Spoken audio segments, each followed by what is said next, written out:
It pushed me out of the nest too soon, eager into adulthood. I knew she loved me. Conversely, I knew it was obvious. For her, a mother, it was hard to be. Forced to grow up in a world mean. She was not filled with laughter or smiles, yelling constantly attitudes and just too much responsibility for a child. And at times a belt or a slap, but very rarely tenderness held in her lap. To feel worthy, I stepped up. Being good just wasn't good enough. I had to be smart, responsible, and tough. Make up for the gaps. Be her GPS and even her map. Soothe her from anxiety and panic attacks. Bringing her back down to earth when paranoia became overwhelming and lurked. Serving as her sounding board simply because I was so desperate to be adored. Parenting her as if I was the mother, but always remembering to put nothing or no one above her. Pep talks and spiritual advice.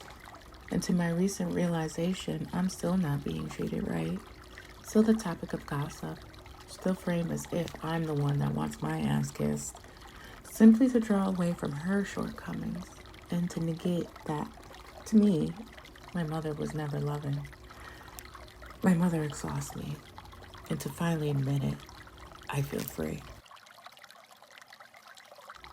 Connecting and reclaiming my femininity. Poem number 52. How do you know when you're a woman?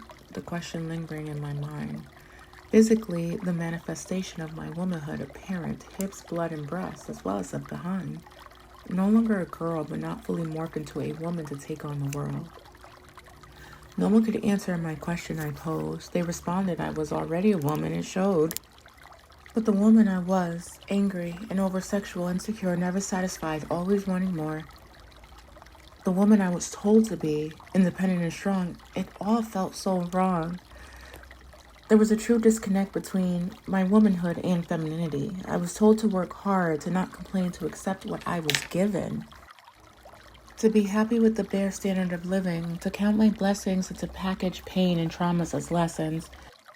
To stuff my traumas and be repressive, to ignore my anxiety and depression.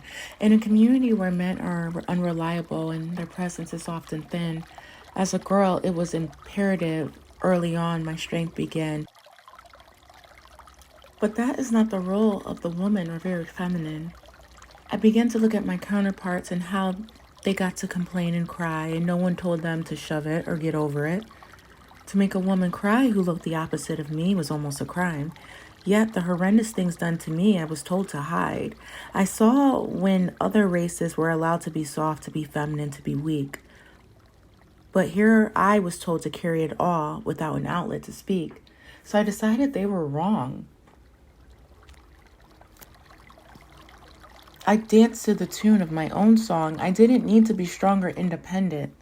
I relinquished my strength for softness. I traded in my protective shroud, lowered my voice when I shout. I decided to not do everything on my own, and slowly the path to my womanhood shone. For me, my womanhood came in the place of reclaiming my femininity, to reject the archetype of the strong black woman and the stereotypes of the masculine and angry black female, and slowly the me I always was, that girly girl who relished in femininity, was unveiled.